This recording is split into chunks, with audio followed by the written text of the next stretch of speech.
So hello buddies, आज मैं explain करने जा रहा हूँ life of a magic academy मेज़ के पार्ट 2 को।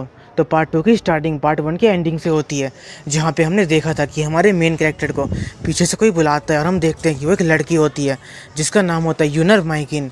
हमें बताया जाता है जो ये माइकिन फैमिली है वो भी वार्डनास फैमिली की तरह एक मैजिशियन फैमिली है। तभी हमारा मेन कैरेक्टर उससे कहता है कि नाइस टू मीट यू यूनर, क्या हुआ। तभी वो लड़की हमारे मेन कैरेक्टर से कहती है कि जो हमारे इम्पीरियल प्रिंस है वो तुमसे मिलना चाहते हैं। तभी हमें इम्पीरियल प्रिंस को दिखाया जाता है। तभी हमको ये बताया जाता है कि जो ये एंड्रो गार्ड है वो डेवलपमेंट है, सोशलाइजेशन का प्लेस है। और वो सोच रहा होता है कि ये लोग पहले ही दिन से कनेक्शन बनाने का ट्राई कर रहे हैं, लेकिन इस बंदे को हिज इम्पीरियल हाइनेस कहना कहीं कुछ ज़्यादा नहीं हो गया। इसके बावजूद जब एम्परर के पास 100 से भी ज़्यादा वो बोलता है, जबकि एम्परर के पास 100 से भी ज़्यादा बच्चे हैं। तभी हमें बताया जाता है जो कि इम्पीरियल फैमिली है उसके अंदर भी जो पहला बच्चा होता है उसे सब कुछ मिलने वाला है। बाकी जितने भी बच्चे होते हैं एम्परर उन्हें सपोर्ट नहीं करता। तो तुम ऐसा कह सकते हो कि उनके लिए बहुत ज़्यादा ही वर्स हो जाता है। और इन प्लेसेस पे जो ग्रेट फैमिली के बच्चे हैं वो बहुत ही ज़्यादा होते हैं। तभी वो बोलते हैं कि जो एम्पलियर फैमिली है वो लोअर स्टैंड करता है यूनर मेकिंग की फैमिली से, तो ये ऐसा एक्टिंग क्यों कर रही है। तभी यूनर उससे बोलती है, क्या तुम मेरे साथ आना नहीं चाहते। तो यहाँ पर दो लोग बात कर रहे होते हैं कि ये किसी भी नो नेम के प्रिंस की मदद क्यों कर रही है। तभी यूनर उससे बोलती है कि वेल ये बेहतर है दुश्मन बनाने से। तभी हमारा मेन कैरेक्टर उससे बोलता है, श्योर ये बुरा भी नहीं है कि दोस्त बनाना। तभी वो बोलती है, रियली थैंक यू। और मुझे बहुत ज़्यादा रिलीफ हुआ कि तुम एग्री हो गए, तुम ऐसे पहले पर्सन हो जिसने मेरी रिक्वेस्ट को एक्सेप्ट किया। उसकी बातें सुन के हमारा मेन कैरेक्टर अपने सर पे हाथ रख लेता है। तभी हमें बताया जाता है गेनांटो जो कि 97th इम्पीरियल प्रिंस है, लेकिन ऐसा कहा जाता है कि ये 101वां प्रिंस है, लेकिन ये स्ट्रांगली इंसिस्ट करता है कि ये 97th है। इसका मतलब तो क्लियर है कि ये 100 से ऊपर नहीं जाना चाहता। तभी जो हमारा प्रिंस होता है वो उससे कहता है, क्या तुम सुन रहे थे लिहान। तभी हमारा मेन कैरेक्टर उससे कहता है, ओ सॉरी तुमने अभी भी क्या कहा। तभी प्रिंस गुस्सा होते हुए कहता है कि ये बास्टर्ड इसने मेरे प्रपोजल को डिनाई कर दिया, इसकी हिम्मत कैसे हुई, ये तो रियली में एक इमेच्योर है। तभी हमारा मेन कैरेक्टर उससे कहता है, इसे नहीं पता कि किस तरीके का रीजल एग्जिस्टेंस है। तभी वो बोलता है, रीजल एग्जिस्टेंस का मतलब क्या होता है। तो गाइस मैं तुमको बताना चाहता हूँ जो ये रीजल का मतलब होता है। तुम ऐसा कह सकते हो जैसे रॉयल लोग होते हैं उनके पास जो रॉयल एटीट्यूड होता है, तुम वही उसका मतलब समझ सकते हो। तभी हमारा मेन कैरेक्टर सोच रहा होता है, ये तो इमेच्योर है, नहीं ये इमेच्योर इडियट है। तभी हमारा मेन कैरेक्टर उससे कहता है, रीजल मीन्स हमारा मेन कैरेक्टर उससे कहता है कि जो रीगल होता है उसका मतलब होता है कि कोई इनवैल्यूएबल और हाई प्रेस्टिजियस क्लास का है। तभी हमारा प्रिंस कहता है, ओ तो ऐसा है, तो ये वर्ड मुझ पर सूट करते हैं। एंड तभी जो प्रिंस होता है वो कहता है, एनीवे इन्होंने मेरे प्रपोजल को रिफ्यूज़ कर दिया और अर्डेनाट के साथ बात करना स्टार्ट कर दिया। तभी हमें बताए जाते हैं अर्डेनाट जो कि 44th इम्पीरियल प्रिंसेस होती है और सभी लोग उसके आसपास खड़े होते हैं। तभी हमारा मेन कैरेक्टर सोच रहा होता है कि इस लड़की के पास एलिजेंस है जो कि एक्सपेक्टेड है एक रॉयल फैमिली के मेंबर से। ऑफ कोर्स जो पीपल है वो इसको फॉलो करेंगे, लेकिन किसी और की तरह नहीं। तभी जो हमारा प्रिंस होता है उससे कहता है, क्या तुम बाद में इसका टेक केयर करोगे, तुम वैसे भी tall and pretty well bit हो। तभी हमारा मेन कैरेक्टर उससे कहता है कि गेनांडो जो कि रीगल पीपल होते हैं वो दूसरों को हैरेस नहीं करते।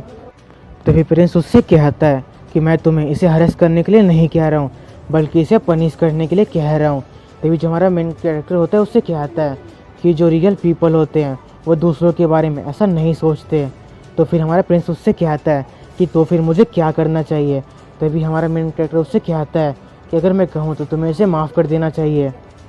तो अगर तुम ऐसा नहीं कर सकते तो तुम इन्हें डायरेक्टली डुअल के लिए चैलेंज कर सकते हो। तभी जो वो इम्पीरियल प्रिंस होता है वो हमारे मेन कैरेक्टर से कहता है कि हमें उसे उतनी दूर ले जाने की ज़रूरत नहीं है, और वैसे भी मैं एक रियल प्रिंस हूँ तो मैं इन सबको माफ़ कर दूंगा। तभी हमारा मेन कैरेक्टर उससे कहता है, गुड बॉय। तभी जो यूनर होती है उसे कहती है, वाओ अमेजिंग, तुम उसके जीत पे कंट्रोल करने के लिए एबल थे, लेकिन जबकि जो उसके रिलेटिव होते हैं वो भी ऐसा नहीं कर सकते। तभी हमारा मेन कैरेक्टर उससे कहता है, अमेजिंग, क्या कुछ ज़्यादा ही नहीं हो गया। मैं समझता हूँ कि तुम लोग रिलेटिव हो, लेकिन क्या उसकी टेक केयर करने के लिए तुम कुछ ज़्यादा दूर नहीं जा रही हो। तभी हम देखते हैं वहाँ पे हेडमास्टर अपीयर हो जाता है। वो उनसे कहता है, क्या तुम लोग चैटिंग को एंजॉय कर रहे हो आयरन हेड्स। तभी उनमें से एक बंदा बोलता है कि ये तो वही लीच है जिसे हमने गेट पे देखा था। हमारे हेडमास्टर को बहुत ज़्यादा गुस्सा आ जाता है। वो गुस्से में चिल्लाते हुए बोलता है, क्या लीच। तभी हमें बताया जाता है कि रिजल्ट है एक ग्रेट मैजिशियन विलिंगली, जिसने डेथ को ओवरकम करके एक अनडेड बन गया।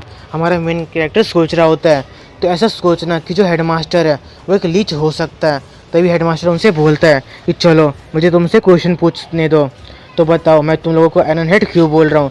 तभी जो हमारी प्रिंसेस होती है उससे बोलती है क्योंकि जो इस साल का फ्रेशमेंस क्लास का जो सिंबल है वो स्टील है। तभी हमारा हेडमास्टर उससे बोलता है कि जो 10 फिनोमियल पॉइंट है वो तुम्हारे डोर्म को दिया जा रहा है। तभी प्रिंसेस उससे बोलती है क्या यहाँ पे कोई सिस्टम है, कि क्या यहाँ पे कोई पॉइंट सिस्टम है डॉर्मिटरीज के लिए। तभी हेडमास्टर बोलता है ऑफ कोर्स नहीं, अगर तुम्हें एक मैजिशियन बनना है तो तुम्हें पहले ये सीखना होगा कि ये सच से बहुत दूर एक झूठ है। वो बोलते हैं हाँ, इस साल के जो फ्रेशमैन क्लास की जो सिंबल है वो स्टील है, लेकिन क्या तुम्हें पता है कि स्टील एक मटेरियल है जो कि डिपेंड करता है कि तुम उसे कैसे क्राफ्ट करते हो। ये एक वैल्यूएबल मटेरियल है जो कि बहुत ही डिफरेंट वैरायटी में यूज़ होता है। वो उनसे बोलता है कि ये जेन्युइनली मटेरियल है जो कि तुम्हें सूट करता है फ्रेशमैन।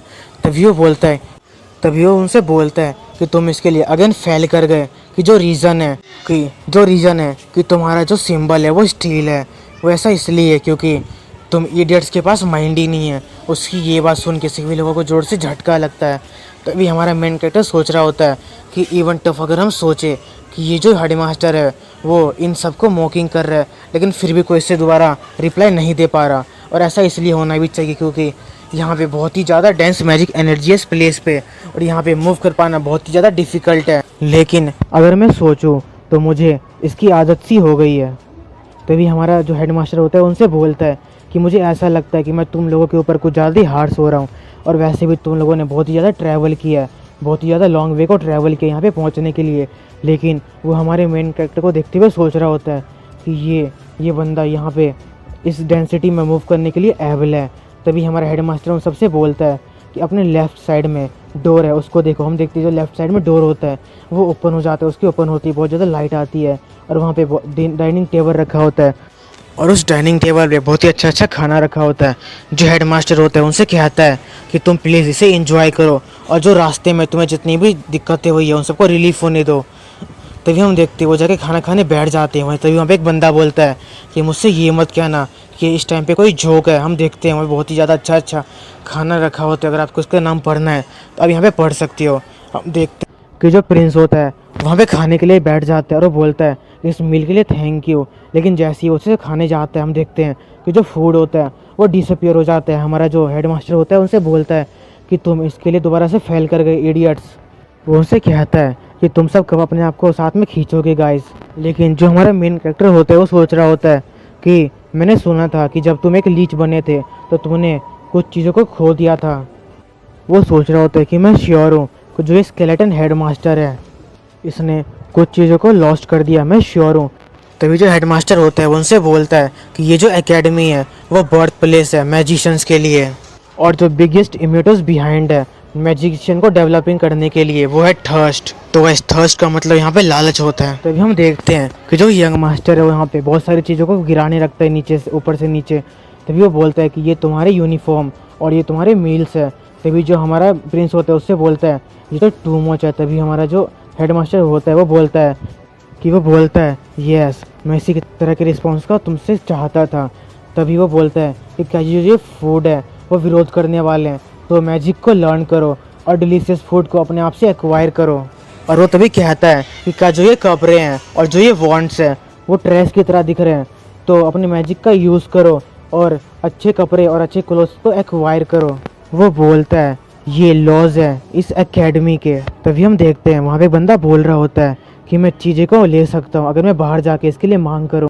तभी जो हेडमास्टर होता है उससे बोलता है कि यस, मैं इस तरह के आंसर का भी रिस्पॉन्ड कर रहा था। तभी वो बोलता है कि जो फ्रेशमैन है वो उन्हें बाहर जाने के लिए अलाउ नहीं किया जाता, और उन्हें किसी भी सीनियर से पूछने के लिए भी अलाउ नहीं किया जाता है। वो उनसे बोलता है गुड लक आयरन हेड्स, मुझे होप है कि तुम लोग एक ग्रेट मैजिशियन बनोगे।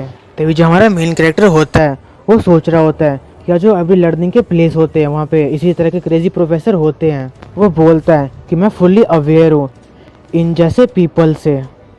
वो बोलता है कि मेरे रीइंकार्नेशन से पहले जो प्रोफेसर थे लेबोरेटरी में उनके पास भी इसी तरह की सेम ग्लिंट आइज थी। यस, जो वो समय था वो फुल्ली मैडनेस से भरा हुआ था। तभी जो इम्पीरियल प्रिंस होता है वो लिहान से कहता है, लिहान क्या तुमने भी वो सब सुना? वो लोग हमसे ऐसे ट्रीट कैसे कर सकते हैं? लेकिन जो लिहान होता है उसकी बातों पर ध्यान ही नहीं दे रहा होता।